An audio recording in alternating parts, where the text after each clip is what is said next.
नमस्ते बच्चों, आज हम क्लास 9th की वर्कशीट 15 मैथ्स की है। इसे समझेंगे और करेंगे। वर्कशीट का टॉपिक है linear equation in one variable, मतलब एक चर वाले रैखिक समीकरण। इन्हें कैसे सॉल्व करना है ये हम आज सीखेंगे। तो आइए शुरू करते हैं। अब इस तरह के अलजेब्रिक एक्सप्रेशंस हमने पहले भी देखे हैं, पढ़े हैं। इन अलजेब्रिक एक्सप्रेशंस में क्या होता है, वेरिएबल की जो घात होती है, सबसे बड़ी घात, मैक्सिमम पावर, वो 1 होती है। जैसे यहाँ पर वेरिएबल x है, इसकी पावर 1 है। ऐसे यहाँ पर x की पावर 1, यहाँ पर y की पावर 1। तो ये अलजेब्रिक एक्सप्रेशंस क्या कहलाते हैं? लीनियर अलजेब्रिक एक्सप्रेशन या रैखिक बीजीय व्यंजक। अब ये इक्वेशन कब कहलाएंगे? जब हमें इस तरह का कुछ दिखाई देता है। इसका क्या मतलब है? इक्वेशन मतलब इक्वल होना चाहिए कुछ ना कुछ। ये इक्वल का साइन किसी भी अलजेब्रिक एक्सप्रेशन को इक्वेशन में बदलता है। तो किसी भी इक्वेशन में जो हमारे लेफ्ट हैंड साइड की तरफ जो एक्सप्रेशन होता है वो कहलाती है लेफ्ट हैंड साइड। यहाँ पर लेफ्ट हैंड साइड क्या है? 2x - 3। बीच में होता है साइन ऑफ इक्वालिटी, मतलब बराबरी का साइन, बराबर का साइन ऑफ इक्वालिटी बोलते हैं जिसको हम। और इसके सीधे हाथ पर, राइट हैंड पर जो एक्सप्रेशन होगा उसको हम बोलते हैं राइट हैंड साइड। तो इस तरह से left hand side, sign of equality और राइट हैंड साइड मिलकर एक इक्वेशन को बनाते हैं। और ये इक्वेशन क्या कहलाती है? Linear equation. लीनियर इक्वेशन का क्या मतलब है कि जो चर है, वेरिएबल है, उसकी डिग्री 1 है, उसकी मैक्सिमम पावर 1 है, इसलिए ये लीनियर इक्वेशन कहलाती है। और दूसरा कारण क्या है? जब हम इस तरह की इक्वेशंस के ग्राफ बनाते हैं तो वो हमें एक स्ट्रेट लाइन मिलती है, एक सीधी रेखा मिलती है, एक कर्व नहीं मिलता। अब इनको सॉल्व करने का क्या तरीका होता है? इक्वेशंस को ही हम लोग सॉल्व कर सकते हैं। और कौन सी इक्वेशन को? जब वेरिएबल हमारे पास एक ही है। जैसे यहाँ पर वेरिएबल, इस इक्वेशन में केवल एक वेरिएबल है x। एक ही इक्वेशन है और एक ही वेरिएबल है, तो हम उस इक्वेशन को सॉल्व कर सकते हैं, मतलब वेरिएबल की वैल्यू निकाल सकते हैं। लेकिन अगर दो वेरिएबल होंगे तो उन्हें सॉल्व करने के लिए हमें दो इक्वेशंस चाहिए होंगे। अभी हम linear equations in one variable की बात कर रहे हैं, मतलब एक चर वाले रैखिक समीकरण की बात कर रहे हैं और उनको कैसे सॉल्व करना है। जैसे फर्स्ट क्वेश्चन है 7x - 9 = 16।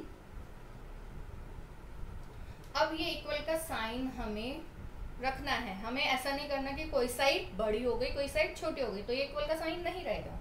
तो उसके लिए क्या है कि मैं अगर यहाँ पर कुछ जोड़ती हूँ तो उतना ही मैं यहाँ पर जोड़ूंगी। अगर मैं लेफ्ट हैंड साइड में कुछ घटाती हूँ तो उतना ही मैं राइट हैंड साइड में घटाऊंगी। ऐसे ही यहाँ पर अगर मैं कुछ गुणा करती हूँ तो उसी से यहाँ पर गुणा करूँगी, और यहाँ पर किसी नंबर से भाग करती हूँ तो उसी से यहाँ पर करूँगी। तो ये तो हुआ एक तरीका। और दूसरा तरीका क्या हो सकता है? मतलब साइड चेंज करने वाला। तो पहले तरीके की बात करते हैं। फर्स्ट मेथड, मतलब मेथड भी नहीं है, बस मेथड बेसिकली दोनों सेम ही है, थोड़ा सा करने का तरीका अलग है। तो यहाँ पर x की वैल्यू निकालनी है, तो 7x को अभी हमें चाहिए 7x खाली इस साइड पे। इस माइनस साइन को हमें हटाना है, तो हटाने के लिए इसे 0 करना पड़ेगा। अब किसी भी इंटीजर को 0 करना होता है तो हम उसका ऑपोजिट इंटीजर लेते हैं। तो -9 का एडिटिव इनवर्स क्या हो जाएगा? +9। तो यहाँ पर -9 में जब +9 कर देंगे तो 0 हो जाएगा। तो अगर मैं यहाँ पर +9 कर रही हूँ तो मैं यहाँ पर भी करूँगी, मतलब राइट हैंड साइड पर भी करूँगी, तभी ये दोनों साइड्स इक्वल रहेंगी। तो ये तो हो गया 0। तो ये बच्चा 7x = 16 + 9 मतलब 25। अभी भी x का मान तो नहीं आया, x की वैल्यू नहीं निकली, x के साथ मल्टीप्लाई हो रहा है 7। तो मैं अगर यहाँ पर इसे 7 से डिवाइड कर दूँ तो ये 7 से 7 कट जाएगा और मेरे पास केवल x बचेगा। लेकिन क्योंकि मैं यहाँ पर भी कर रही हूँ इसलिए मैं यहाँ पर भी करूँगी। तो यहाँ से क्या हो गया, 7 से 7 कट गया और x की वैल्यू आ गई, विच इज 25/7। अब दूसरा तरीका क्या है जो हम कॉमनली यूज करते हैं, जिसको हम साइड चेंज करना भी बोलते हैं। अब 7x - 9 = 16 है, तो 7x मैंने इस -9 को ट्रांसपोज कर दिया राइट हैंड साइड पे। ये लेफ्ट हैंड साइड पे है, मैंने इसको राइट हैंड साइड पे ट्रांसपोज कर दिया। लेकिन जब ये अपनी साइड चेंज करेगा तो ये साइन चेंज कर लेगा। ये -9 है तो +9 हो जाएगा। तो ये हो गया 7x = 25। अब क्या करेंगे, यहाँ पर 7 गुणा हो रहा है, हमें चाहिए x, तो 7 की भी साइड चेंज कर देते हैं। अब 7 तो यहाँ पर गुणा हो रहा है, तो जब साइड बदलेंगे तो क्या होगा, उसका ऑपोजिट एक्शन होगा, मतलब भाग होगा वो। तो ये हो जाएगा x = 25/7, मतलब यहाँ पर आकर ये भाग हो गया जो वहाँ पर गुणा हो रहा था। तो हम इस तरीके को कॉमनली यूज करते हैं, दोनों ही ठीक हैं। अगले क्वेश्चन की तरफ चलते हैं। अब सेकंड क्वेश्चन में क्या है, यहाँ पर भी x है, यहाँ पर भी x है, तो x वाले को हम एक तरफ ले आते हैं। x मतलब लाइक टर्म्स जो हैं उन्हें हम एक तरफ ले आते हैं, जो x वाली टर्म्स हैं उन्हें हम ले आएंगे राइट हैंड साइड पे, सॉरी लेफ्ट हैंड साइड पे। तो ये हो गया 5x, 3x यहाँ पर ऐड हो रहा है, हमने इसकी साइड बदली, तो ये हो गया माइनस, यहाँ पर 5 है। अब ये जो +9 है इसकी भी हम साइड चेंज करके इसको ले जाते हैं राइट हैंड साइड पे, तो ये हो गया -9। 5x - 3x 2x, 5 - 9 -4, x = अब ये 2 जो है यहाँ मल्टीप्लाई हो रहा है, यहाँ आके हो जाएगा डिवाइड, 2 से 4 कट गया, -2, x की वैल्यू आ गई -2। ये सोल्यूशन है इस लीनियर इक्वेशन का। Third question, 15/4 - 7y = 9। क्योंकि y की वैल्यू निकालनी है तो 7y को यहीं छोड़ देते हैं, 15/4 को राइट हैंड साइड पे ले जाते हैं, ट्रांसपोज कर देते हैं, तो ये हो जाएगा -15/4। अब यहाँ पर डिनोमिनेटर में कुछ नहीं है तो 1 है, 1 और 4 का एलसीएम 4, 4 9 = 36 -15,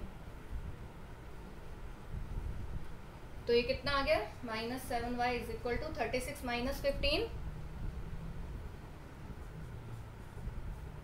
21/4। अब ये -7 यहाँ पर गुणा हो रहा है, मल्टीप्लाई हो रहा है, यहाँ पर आकर क्या हो जाएगा, भाग हो जाएगा। तो 7 से 21 कट गया 3 पर, तो आंसर क्या आया, -3/4। ये आ गई y की वैल्यू। नेक्स्ट क्वेश्चन की तरफ चलते हैं। अब इस तरह की इक्वेशन में क्या करेंगे, देखिए यहाँ पर भी /2 है, यहाँ पर भी /2 है, यहाँ पर भी /2 है। इसको मैं लिख सकती हूँ x + 7/2 और ये है 9/2, x + 7। ये जो 2 यहाँ भाग हो रहा है, जब साइड चेंज करेंगे तो गुणा होएगा, 2 से 2 कट गया, तो क्या बचा मेरा, x + 7 = 9। 7 की भी साइड चेंज कर देते हैं, ये हो जाएगा -7, तो x का मान आ गया 2। तो यही हमारा इक्वेशन का सोल्यूशन है। आई होप बेटा आप लोगों को समझ में आया होगा। मिलते हैं नेक्स्ट वीडियो के साथ, तब तक टेक केयर।